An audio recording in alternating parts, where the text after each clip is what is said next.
New Thought Media Network.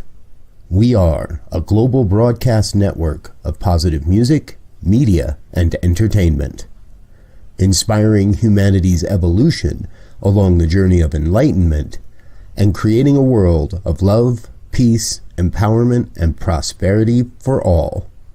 New Thought Media Network. Positively inspiring.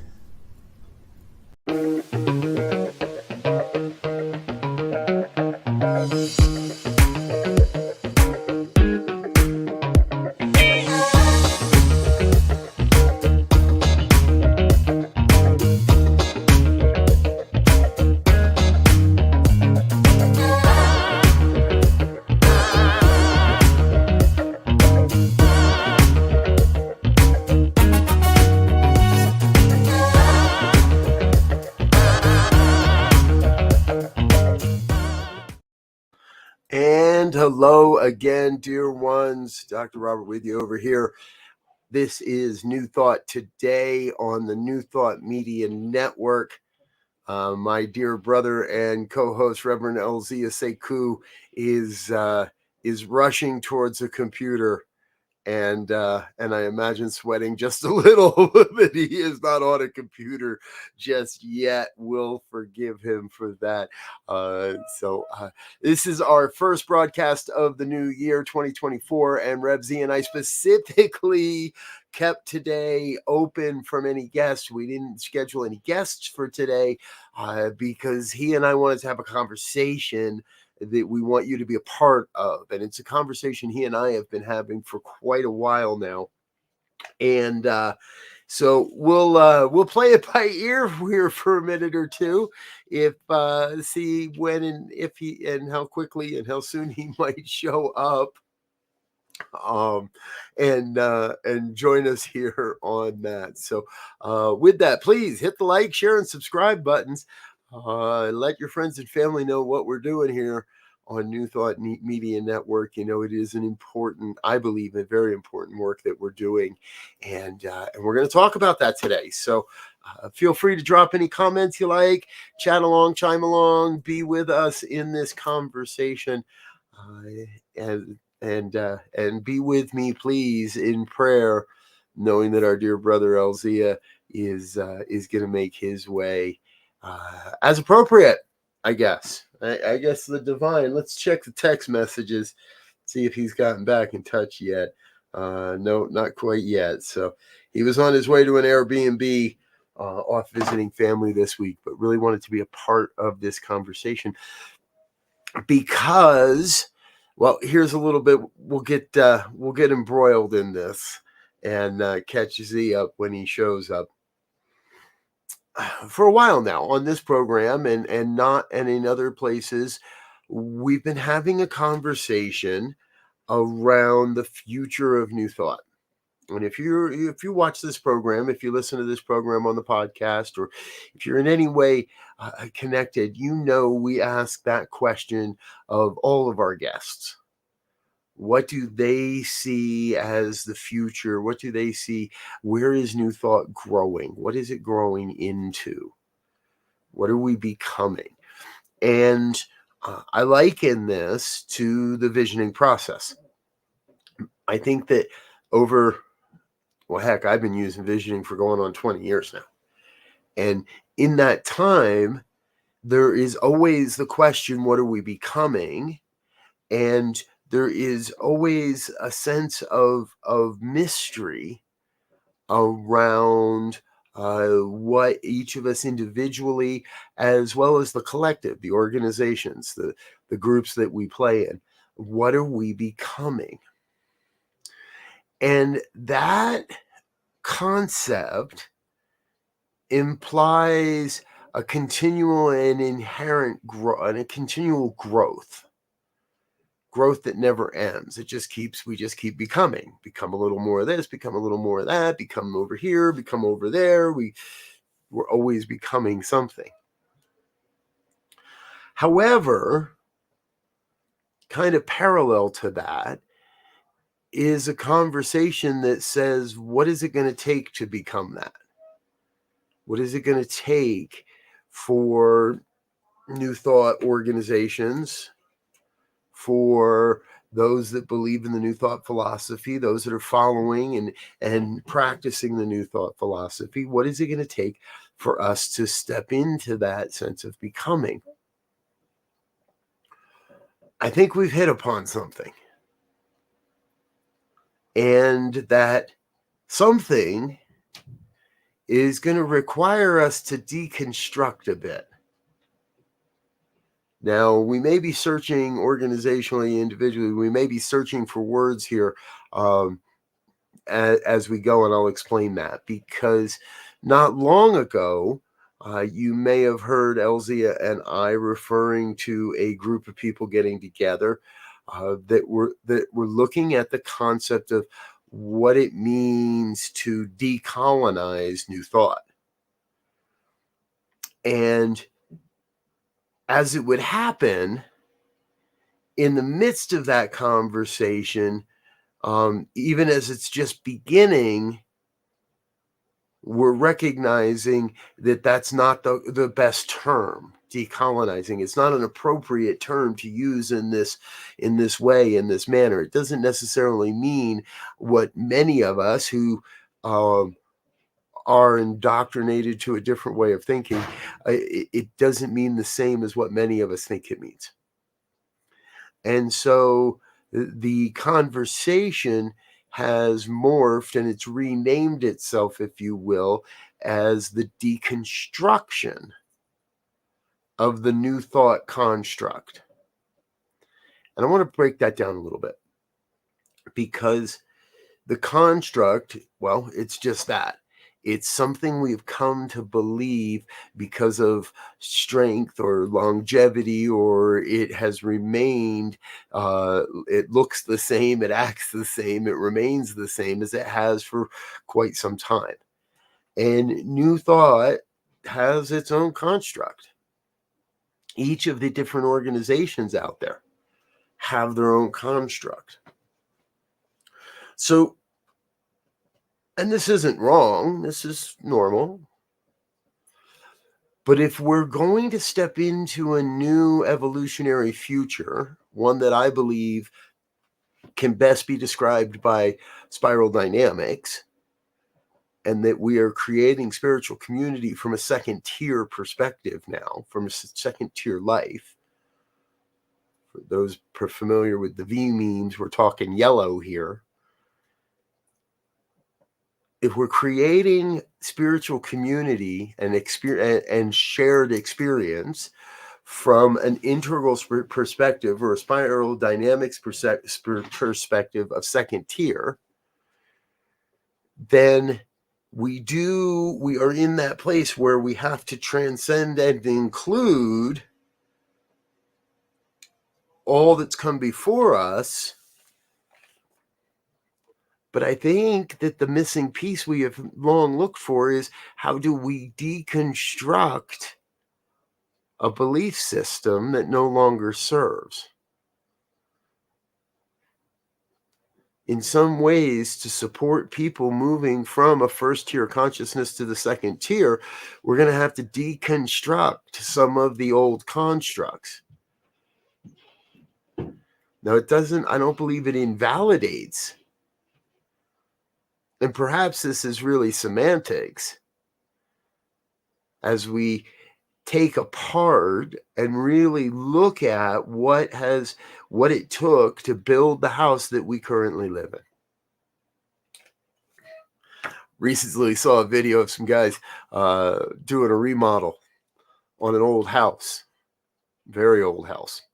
And the old house had a very old red brick exterior chimney, 2 stories.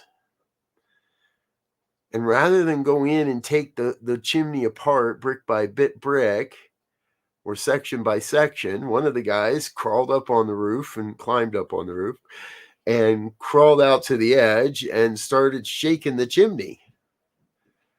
And before long, it started to sway and it started to move.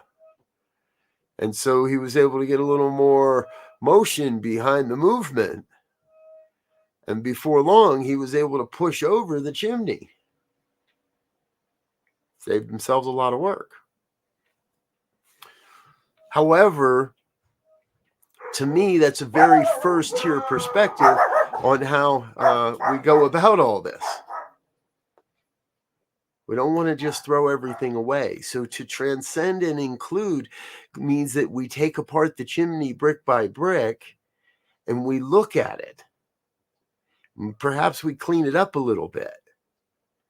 And we consider what it is that is that brick, is that belief, is that practice, is that sacred construct still valid? Is it still strong? Will it still does it still serve? Or is that specific belief or practice or principle, or is it broken and cracked and less efficient and perhaps even harmful to the overall system? In which case, we end up with a smaller chimney, but we'll end up with a stronger organization, a stronger network overall. I believe the idea of deconstructing what it has taken to get to where we are in order to look forward into the new thought, into what new thought is becoming, is going to be absolutely necessary, is absolutely necessary. So there you have it. 15 minutes of me babbling on as we wait for Brother Alzia to get here in the studio. And he is in the studio. We're giving him a moment to get settled in and microphoned up and all that kind of stuff. So we're going to continue the conversation. There's Brother Z. Hey, how's it going? Very good. Yourself? Yeah, not bad. New year, new routine, I reckon. So, I'm gonna leave it at that. Quite all right. So here's where we're at. I've been sharing on this idea that as we were looking at the future of New Thought, which is the general gist of this program, we also stumbled into the Facebook group of Decolonizing New Thought and recognized, along with others, and I mean, I didn't do the work, folks, it was brought to my attention, but recognized that decolonizing is not really the term, and is not really the process that we're undergoing, but that we're undergoing a deconstruction of the constructs of New Thought, that we're taking, rather than ripping down a chimney all at once and pushing it all over at once, taking the chimney apart brick by brick and taking a look at each and saying, does this practice, does this principle, does this belief system, does this sacred brick still add strength to the future vision of New Thought? Or perhaps is it a little cracked and a little flaky and not necessarily effective in building what we are building? And so the term of the group has changed, and I think just in the name of changing the name, the whole idea has changed as well. And I know you and we did a lot of talking about this a couple of weeks back. Took a day to enjoy each other's company and lunch in a library, and I've got a whole bunch of new books on my shelf since then, and one I want to introduce you to a little bit later today. But would love to hear a little bit from you on your thoughts and your experience of recognizing the change that is upon the New Thought movement and being willing to be part of that conversation. Yeah. I think first and foremost, at the outset of this year and henceforth and forevermore,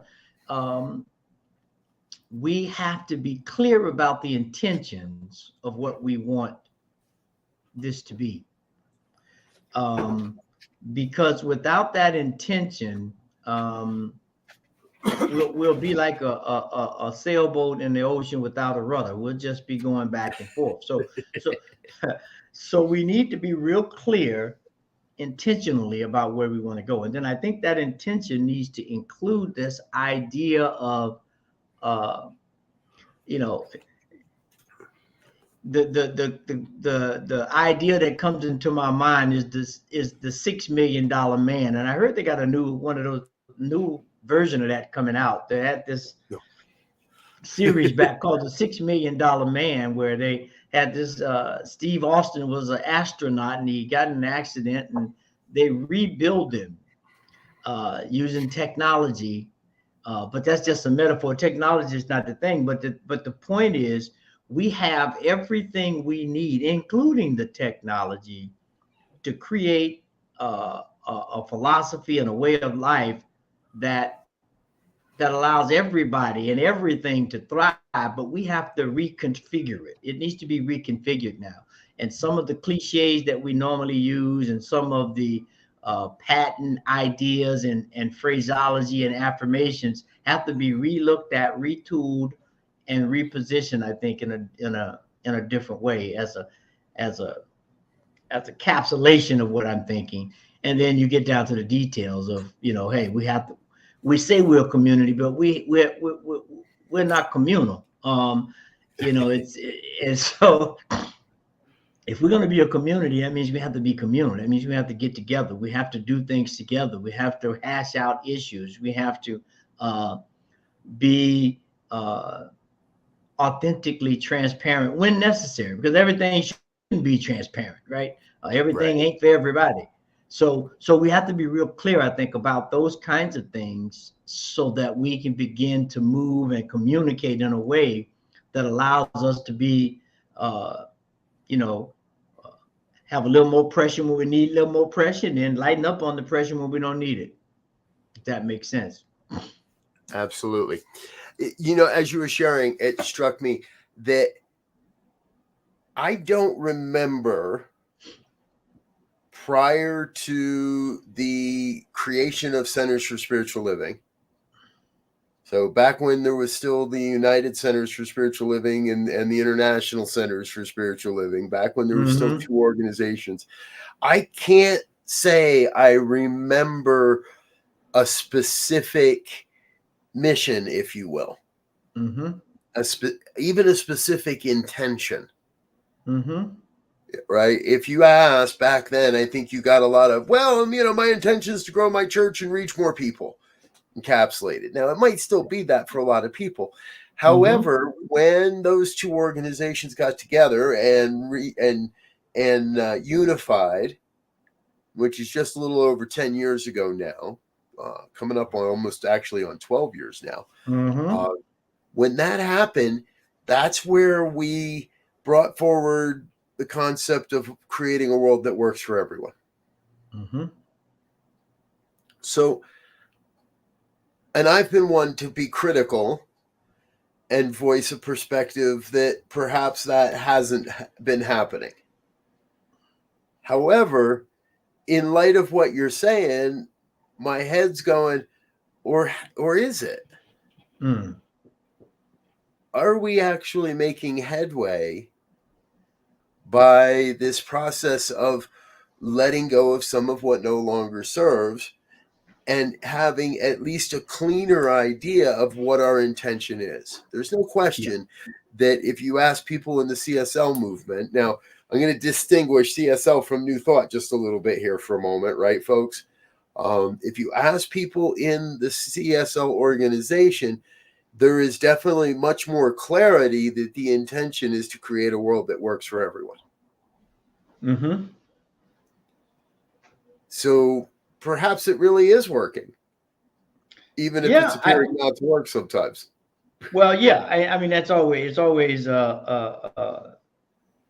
serendipity going on, right? But I think one thing that and it's taking place, but it's not stated, and I think we might need to modify that. A world that works for all, right? Not just everybody, because although you could say it's tongue-in-cheek play on words, but there's a different intention. There's a different vibration from everybody as opposed to all. And I would say there's probably not a conscious community anywhere that is not beginning to bring to the forefront this idea of conservation and ecological living and being aware of how we interact in the public sphere in terms of merchandising and purchasing. I mean, it has to be a world that works for all, right? And so, you know, if we're buying, over purchasing things that are being made in an unsafe and unsanctioned, if you will, location, well, you know, we're buying the shirt, but that's supporting not for all, because they got some workers that are working themselves to the bone that we need to try to, like, well, you know, okay, they might work hard. I ain't got no problem with working hard, but I want to make sure I get paid for working hard. You know what I'm saying? So yes, it's interesting. Okay, so I want to jump in here because we've talked about this before, right, folks? We all know where CSL got that phrase, creating a world that works for everyone. We borrowed a portion of that from Sharif Abdul, and we've had Sharif on this show. And in that book, Creating a World That Works for All, pretty early in, page 16, a world that works for all is not achievable without restructuring our priorities, our attitudes, and our culture.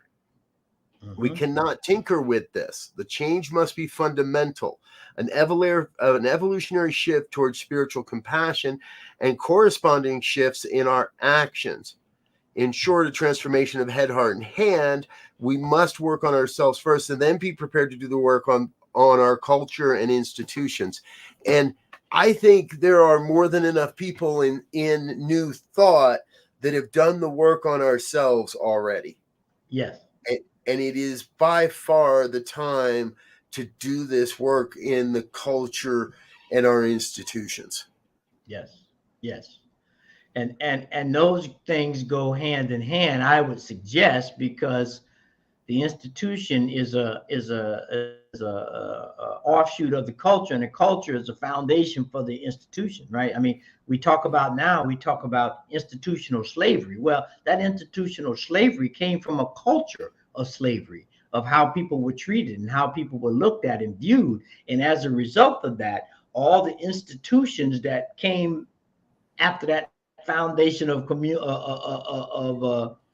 culture was set is still in motion, right? And so we can say these things. So yeah, and I think we have to create another culture first, obviously, because I think that's the foundation.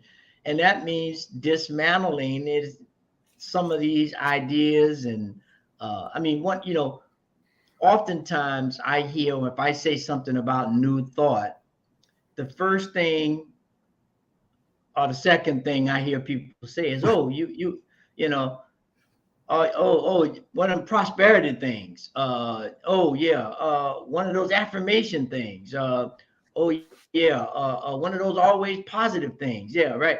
And it's like that's a very small slice. That is a result of doing the work. It's not something that you intentionally, in my opinion, go into. Those are the benefits of working the philosophy and the way of life. And as a result, you become more positive. You do become successful. You are more prosperous because I've taken these tools and used them. It's like you tell me, okay, right where you're standing is a gold mine. Okay, so I can stand there and shout that I'm rich all week, all year. But if I don't get a shovel and a pick and some bucket to get the dirt out and put a mask on because dust is flying everywhere, it's not the same thing. And I think, we wandered into that place. We're claiming something that is definitely a byproduct or actual manifestation of utilizing and working the philosophy and the way of life, but not many people are working it. They're just claiming things and not working it, I think. Yeah, the And now both LZ and I are having a refresher on our spiral dynamics terminology because we're reading a book by Ken Wilber. And if anybody knows anything about Ken Wilber, you got to look at the spiral. You got to look at all those memes for a good hour or maybe a few hundred pages before you get to his latest theory. But it's good. It's good work to do these things. And what I hear you talking about is that magical belief system. Yeah. That says I can just hang a crystal around my neck and say the right words and say them with the right inflection and wave my magic wand and hocus pocus. The world's going to transform to revolve around me. Right. And New Thought is so much deeper than that. And we have gone so much further than that. And I think to me, that's part of it is a lot of the movement, if you will, a lot of the organizations, a lot of the churches seem to cater to that magical thinking or people coming in the door that don't, as if they don't understand much of this stuff. And I think that inherently more and more people understand what we're talking about from the drop of a hat. And we're in some ways oversimplifying, it seems, or perhaps always teaching to the lowest common denominator in the room, rather than really looking at how do we call people to their greatness, and rather than try to teach them they can be something different. Right. Because see, I think the rallying call, if you will, should be discover who you are. I'm not calling you to your greatness because I don't know what your greatness is. Only you and the divine know what that is. Now, once you demonstrate it, I can say, "Ooh, you bad at that right there, man. You can get down." But I can't just walk up to you and claim, "Oh, you are great at this," right? Or because I don't know until it's manifested, or so I see some indication of it, right? So, right. I would say that the beginning place, which I think is where Ernest at least started, is that self-examination, is that self-exploration, is sitting with yourself, being comfortable with yourself, being adept to your environment, so that you begin to get a sense of who and what you're capable of. Now, doesn't mean you can't develop things that are latent, because we know from the everything's possible framework, we understand that, right? Everything is always possible, but it's not probable in some places. It's not probable right now for it to snow in Texas. Now, it could snow, and it has snowed, but it's not probable right now. And so we have to work from that premise. And I think a lot of people, self-included, I mean, none of us are excluded, right? Because it's an evolutionary journey. We're always unfolding. And so that's where the awareness comes in. I have to take stock of where I am right now and say, do I need to adjust? Do I need to shift? Am I still on track? And if I am, keep doing. If I'm not, adjust. And if I don't even want to go to that destination anymore, change directions. Yes. Might be time to get out of a car and get into a train. Yes. Yes. Perfect. I love it. Right on, brother. Hey, folks, it is that time. We need to take a quick break. Let a couple of our sponsors say hello, let you learn a little bit more about what's happening here on New Thought Media Network. However, don't go away. We've got a lot more coming on New Thought today. We'll be back after these messages. Stay tuned.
And we're back on the New Thought Media Network. This is New Thought Today. I'm Reverend Robert Brzezinski and my co-host, Reverend Elzia Sekou. And we want to thank you for being with us. And before we jump back into our topic, I just want to give a little shout out. If you saw that last commercial there, folks, yes, our community platform is now open and available. Head over to the website, ntmedia.org. There's a button up near the top that says community. Click there and we'll get you enrolled, get you signed up. It's a great way to stay in touch with everyone that is making New Thought Media Network happen. All of our show hosts are on that or will be soon on the platform with us. So please sign up today for that. All right. So Z, we've I think we're in agreement that the time is upon us to not, I don't want to call it an uprising, and we're not like out to destroy the various New Thought organizations that are there, but by this idea of deconstructing New Thought, we're deconstructing the thoughts, the belief systems, the patterns, the habits that have brought us to this point, I think, to get a better understanding of what is real and what is true and what is strong enough, if you will, to help propel us into what's coming, into the next new idea around New Thought. And one of the things that's happening in this Facebook group, and I want to let you know about it. I don't know if I've told you, but there is an organization called Sanctus, Project Sanctus. You can, and I will drop a link in the chat box for everybody. But it's just that, Project Sanctus. .com, and they have a free book study coming up. Let me get this in front of my green screen. And it's called Hospicing Modernity. And the tagline, Facing Humanity's Wrongs and the Implications for Social Activism. Here's what I love about it, folks. They're offering this at no cost. It's a complete love offering basis for a multi-week book study with the author of the book. And I already bought a copy because I could tell right away this is part of where we're going. So there's a lot. As I said, my book pile just keeps getting bigger and bigger and bigger. Because once you come to understand that this stuff is available or active, I want to say. Right? So this is not a New Thought artist, as I can tell. This is, and I learned a new phrase today. This is a person of culture, rather than using the BIPOC or person of color. This is a person of culture that is doing what is necessary to help people face the error of our ways, if you will. And in this case, specifically to help people face this belief in whiteness that is still rather prevalent. And I think that's a big part of what's happening in New Thought as well. Is New Thought really ready to let go of its identity and its belief in whiteness? Yeah. And I think I speaking of new books, and I don't know if I mentioned this to you as well. I came across this book by Sarah DeHoff, right? It's called Collaboration Through Consultation, a powerful tool for building community. And I'm just getting started, but it speaks to this idea of just that, collaboration, consulting. How do we begin to work? And that's what this deconstruction of New Thought sounds like. It sounds like we need to get all of the, using the metaphor, we need to get all of the architects and the maintenance guys and the plumbing guys and the electrician guys, and let's collaborate on the best way to update this building, if you will. we got good bones, as they say. So now, and a good foundation. So now we may need to tear some walls down and reroute some pipe and put some electricity over here where it wasn't before, to begin to do that. But we do it now in this idea of collaboration, where I come in as an energy guy, and now I take in all of the solar, fossil, I take in all aspects of energy that we know of right now, come up with something and leave a little space, as Ernest would say, leave some room at the top as we continue to grow. I think that's what we definitely have to begin to do. It sounds like a whole house renovation. Yes. Yes. And I want to agree with you. I think the bones are good.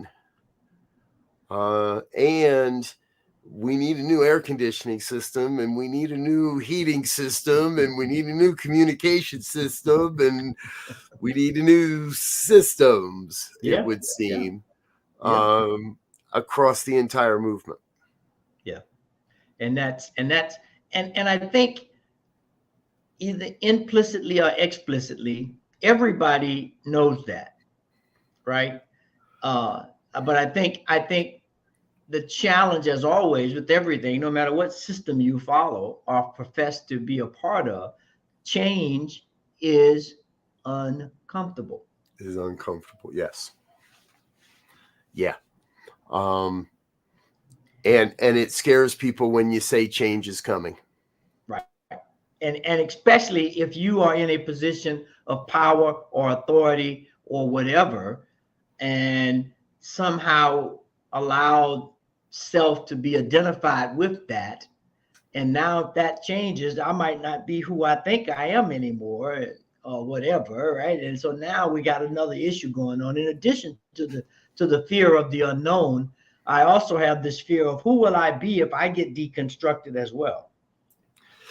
And change, that I think is the major resistance for most people to change, is the fear of the loss of identity, the loss of my power. If this whole thing changes, am I going to lose my seat at the table? Am I going to lose my power, my influence, what I've worked so hard to create for my life?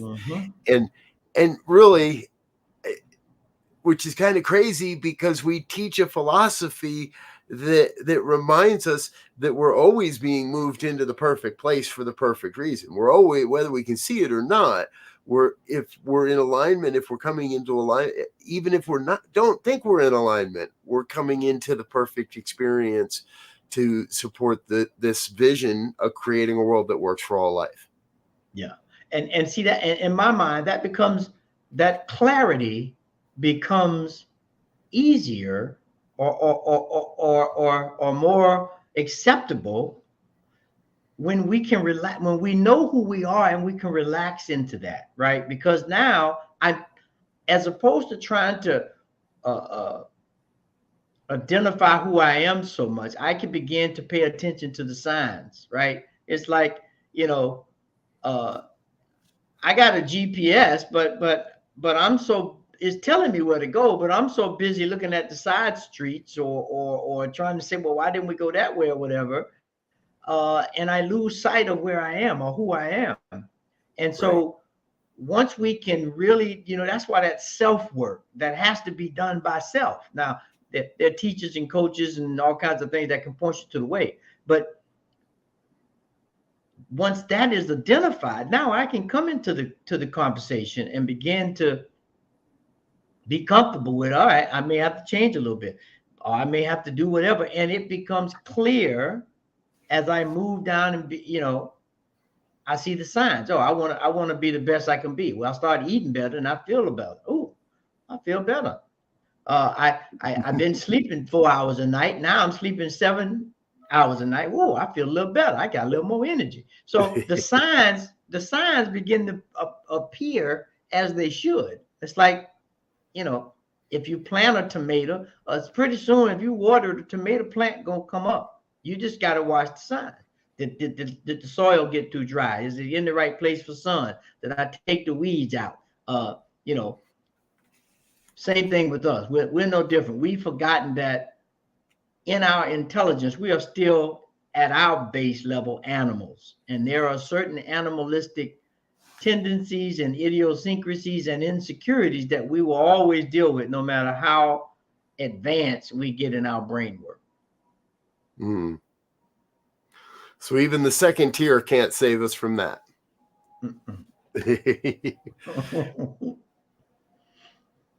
I like what you're saying, and I want to kind of add to it a little bit, because there's this piece for me that says, I want the transcendence.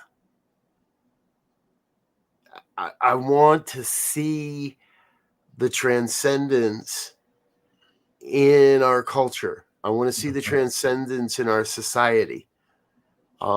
It's interesting. You and I, we've been talking with Sharif Abdul over the last year, and he's talking about creating a new society. And now here we are talking about deconstructing new thought, which leads to constructing a new society. And there are others and other organizations that are out there talking about how we create a society, I think, behind the overarching world that works for all life.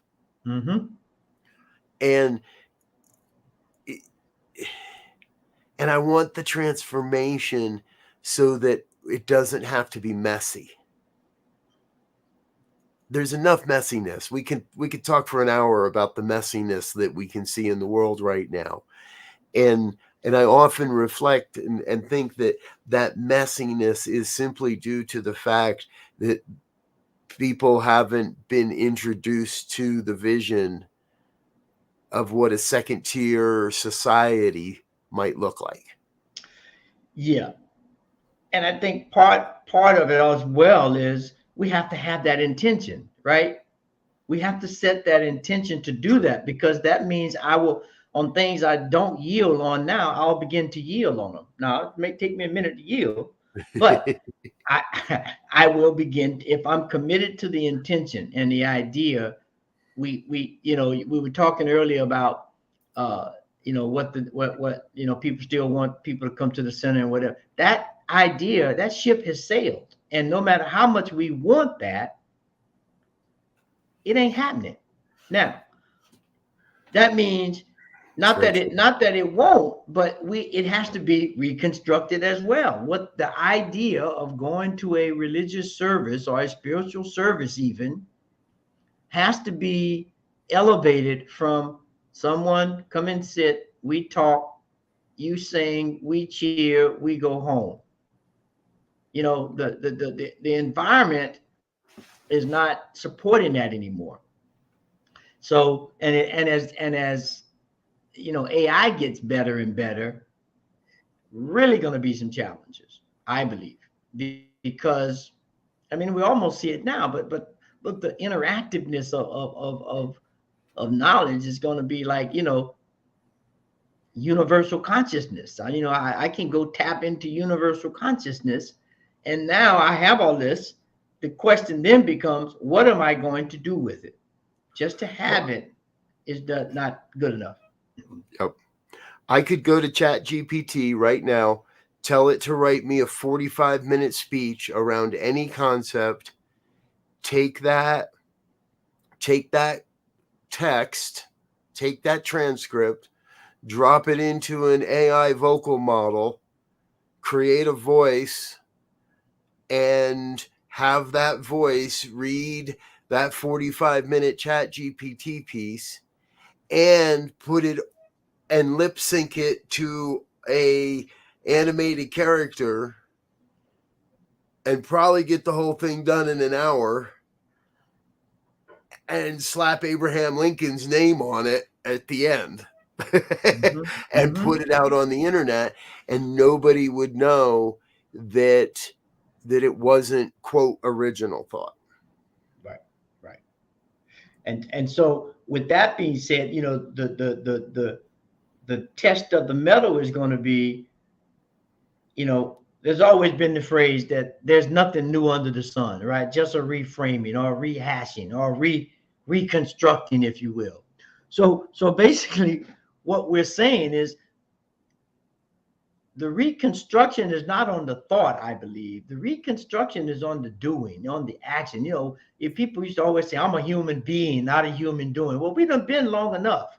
And we haven't done anything. And so now we got all these damn problems with every system we have, and we got to stop being and start doing something.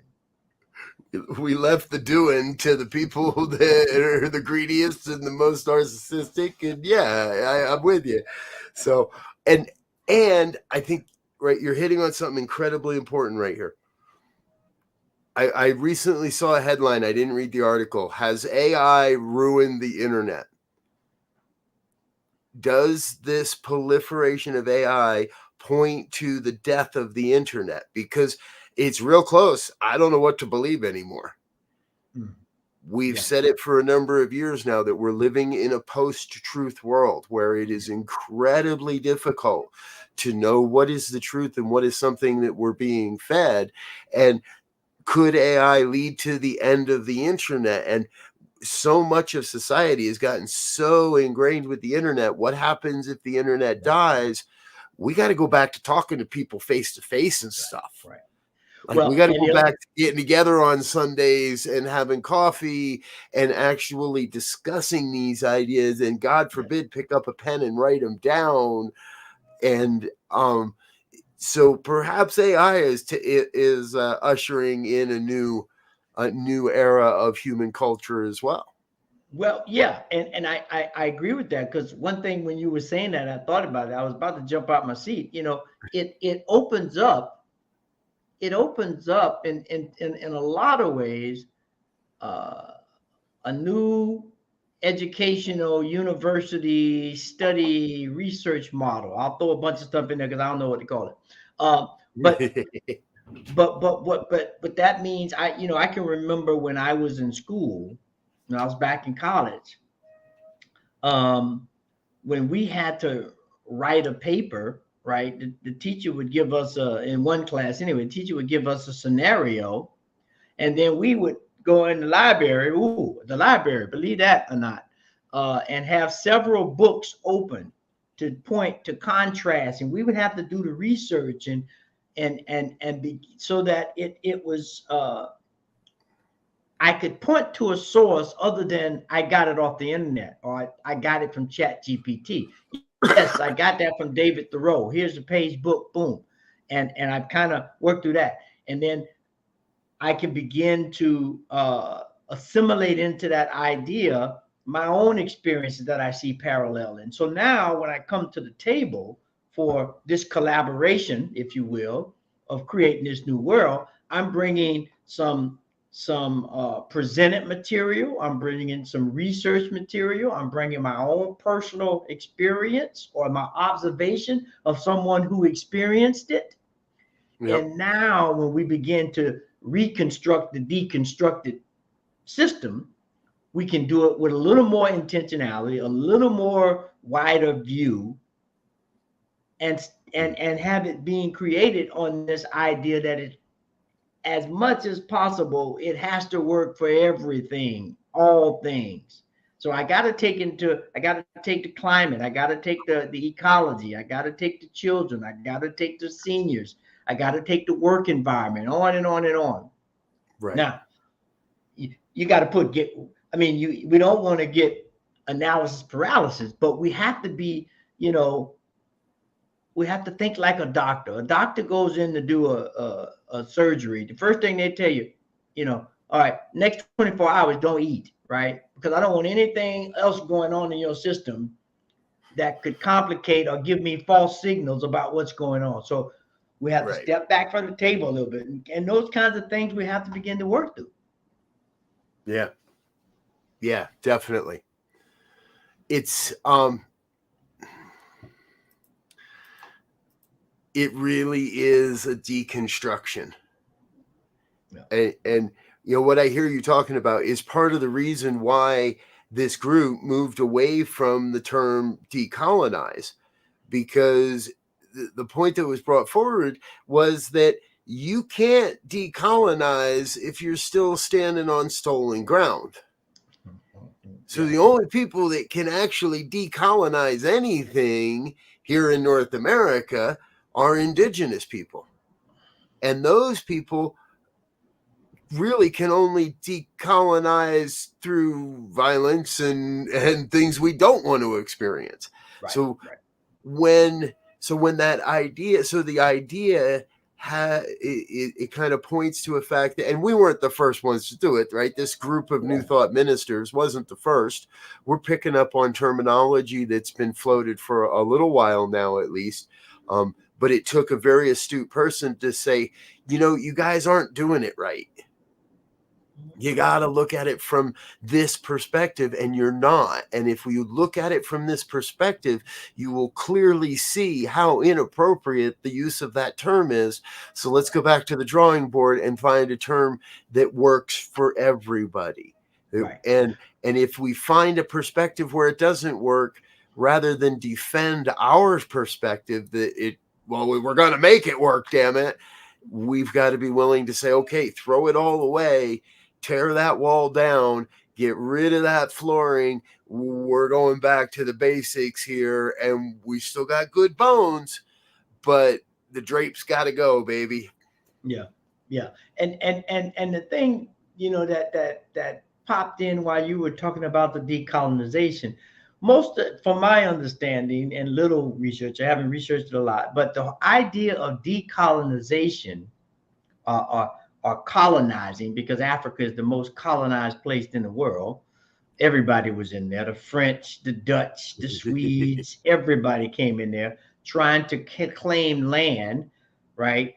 That's one part of the colonization. But the real part of colonizing is to supplant the ideology, the system that's there, and put their system in, however they think it should be. So that when you come in colonizing people, I take your land, I control thought, I control presentation, I control images, so that the colonized begin to emulate the colonizers, right? Right. And take their word and actions as the gospel, if you will, and abandon all of your stuff. And so I think the term change was right. I still think there's a little bit of colonization in there, right? From my perspective, because it's still from an idea that was created that may not have been as inclusive as it could be. And it was very inclusive, I think, at the very beginning. But they were in a culture that had something different. There's still that colonization there. And that's one of the bricks we can let go of. Mm-hmm. That's something in the deconstruction we can identify and take out of the equation for the next iteration. So, folks, we do need to take another quick break here before we run out of time, and say thank you to our organizational sponsors and individual donors. However, we will be back with our final thoughts, so don't go away. Stay tuned. We'll be right back with more on New Thought Today.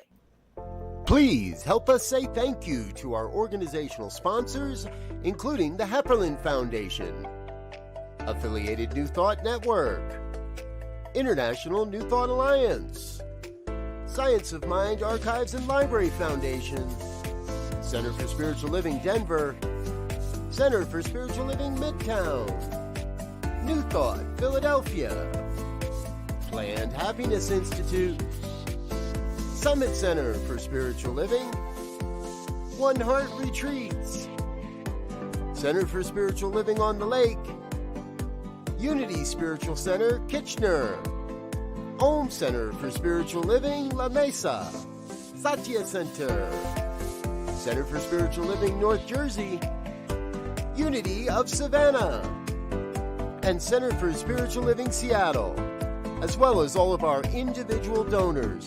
Thank you for making New Thought Media Network a place to be. Please come be you. And remember, like, share, and subscribe. New Thought Media Network, positively inspiring. Yes, yes, yes. Thank you, thank you, thank you to all of our organizational sponsors and individual donors. It is folks like you that help us share this message and have these types of conversations that are shaping the future of human culture. We're grateful you're with us. Thank you for being a part of it. If you'd like to become part of our committed giving campaign, please head on over to the website, ntmedia.org, drop onto the donate page and make a monthly donation. We'll get your name included in the next version of our thank you video. All right, Z, we've got just enough time before we wrap this all up today.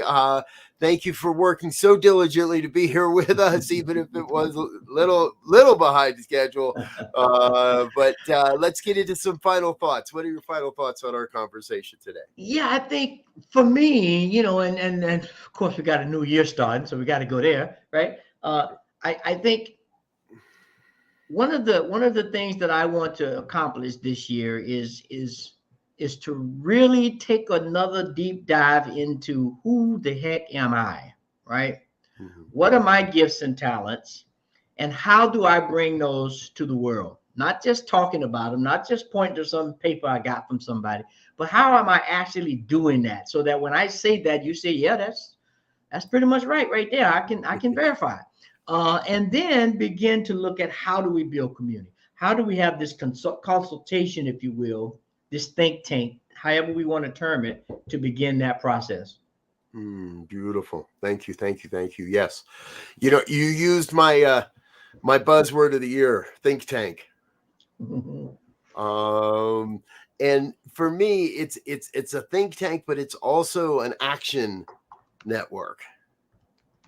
They work in conjunction. It's not just a bunch of us sitting together saying this is what should be and this is what needs to be, but it's actually an opportunity to get together and say, this is what it's going to be. And this is how we can get about there. And these are the activities we can take to get there. So I'm going to get out of here now, folks. Reverend Elzia did have to run real quick. So on behalf of both of us here on the New Thought Media Network, this is New Thought Today. We'll be back again next Tuesday with more. Until then, we want to thank you for being with us and wish you a great and glorious day. Until next time, wish you peace and richest blessings. Bye now.